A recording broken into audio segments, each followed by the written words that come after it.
السلام عليكم ورحمة الله وبركاته. ازيكم يا بنات؟ عاملين ايه؟ يا رب تكونوا بخير. النهارده جينا نعمله مع بعض فيديو جميل. جوانح عارفين كلكم بيموتوا فيها. هبتدي اتبل الجوانح طريقة تتبيلة كده بردك حلوة، وفي صوص بقى جنبها جميل قوي. هنجربه كله مع بعض. هحتاج للتتبيلة ايه؟ هحط صويا صوص،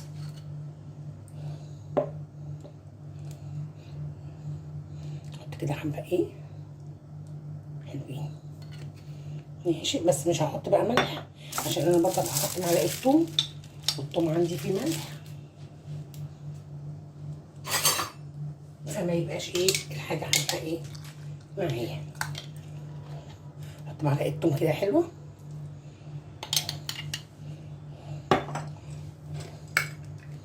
احط فلفل اسود، واحط عصير ليمونتين. ليمون والثوم بقى هيدوا للفراخ طعم تحفه.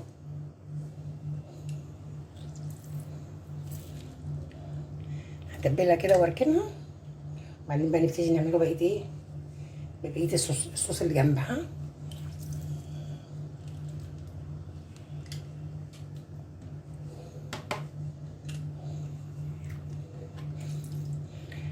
اهم حاجه لما تبقي هتعملي الفراخ حاجه تعمليها وتتبليها وتركنيها في تتبيلها. اكتر حاجه بتدي الحاجه طعم انك تسيبيها في التتبيله بتاعتها. هي انا هقلبها بالسباتيلا، بس هي عايزه تتقلب بالايد عشان تدعك فيها كويس. فبرضك انتوا قلبوها بالايد وانا هقلبها بايدي، بس انا مش هوريكم في الكاميرا اللي انا بقلبها. هدعكها كويس قوي بالتوابل ديت، وهغطيها بالاسترتش واشيلها في التلاجة، وهرجع لكم واحنا بقى بنعمله الصوص مع بعض. ودلوقتي كده يا بنات انا هعمل الصوص. انا عملت المايونيز، انا عملت قبل كده المايونيز معاكم. هبتدي بقى اعمل الصوص اللي انا هعمله مع الفراخ. عباره عن ايه؟ عن معلقتين كبار مايونيز اللي هم حبه المايونيز اللي انتوا شايفينهم دول، وحزمه كزبره متقطفه، مش متخرطه، متقطفه عشان اخد منها الورق بتاعها بس. ماشي. وهحتاج برضك معلقه توم، يعني بتاع 3 4 فصوص كده توم.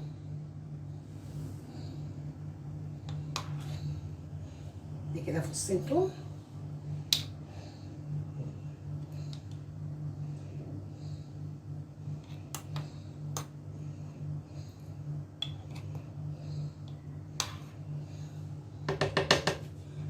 وهحط له كمان ليمونتين، لا علبه زبادي، علبه زبادي اهي بس كده. هو هكمله على بعضه كله واضربه مره واحده. وعصير ليمونتين، ليمون انا اهو مقطعاه هعصره بس فيها.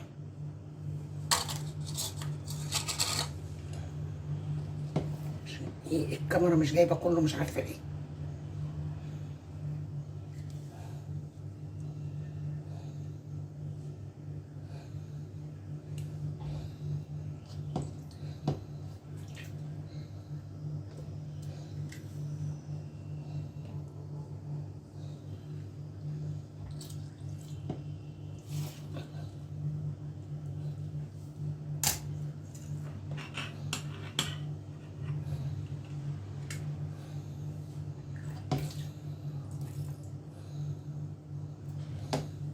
بس كده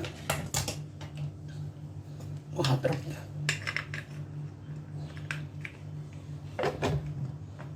انا بس ايه هضرب، بس هقفل الصوت عشان الدوشه.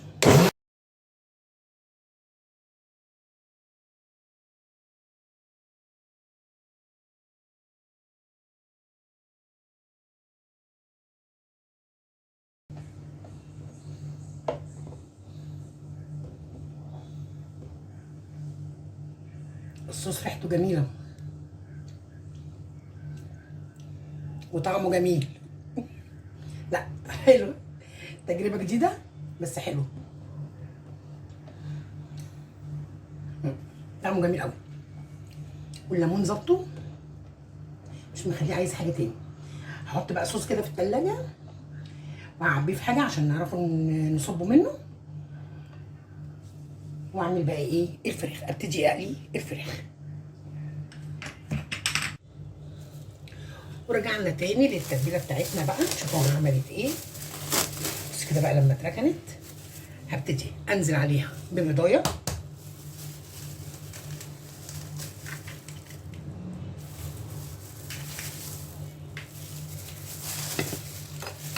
وحوالي نص كوبايه نشا،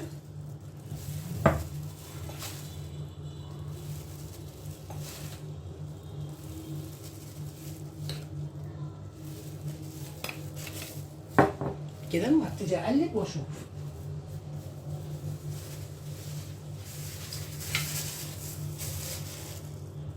وسنه كربونات بتهيش النشا، فبتخليه يبقى ايه احلى.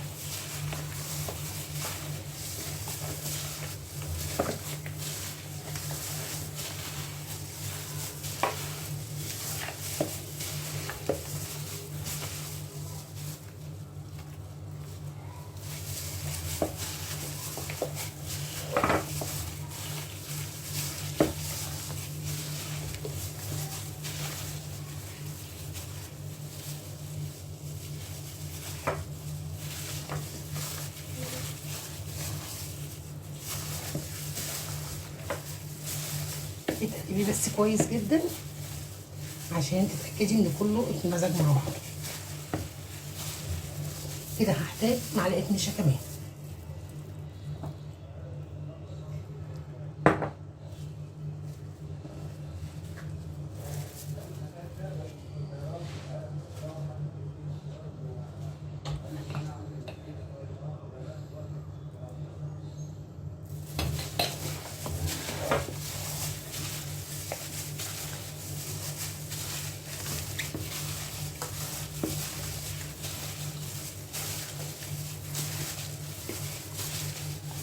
ريحه التتبيله بقى يا بنات جميله كده بقى.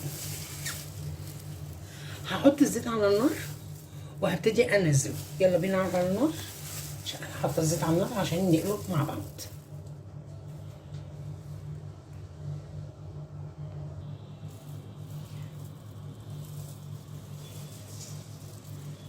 بصوا كده زي ما انتم شايفين الزيت مش سخن قوي عشان تستوى معايا. ولما حطي كل الحتت شكل بعض عشان كلها تاخد سوا واحد.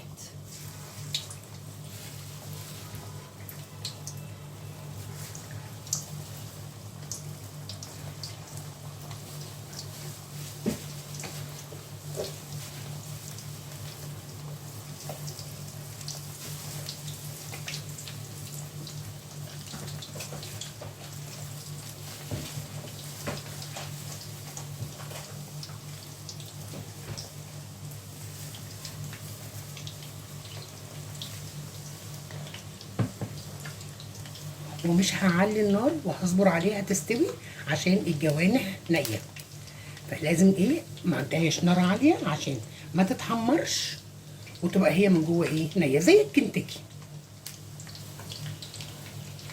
ماشي كده بقى، انا هصبر عليها شويه وارجع لكم تاني وانا بوريكم ان انا ايه بقلبها.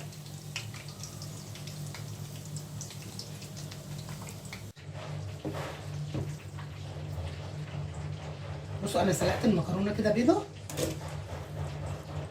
عشان انا عايزه اكلها بالصوص اللي انا عاملاه دوت.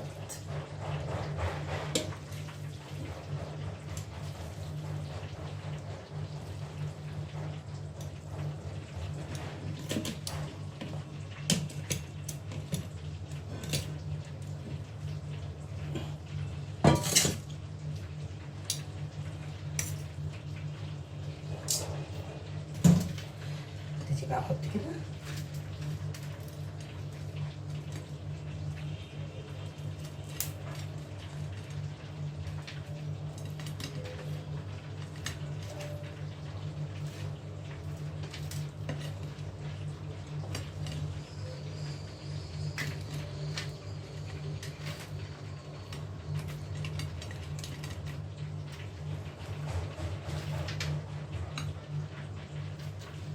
هكمل بقى بقيه الكميه.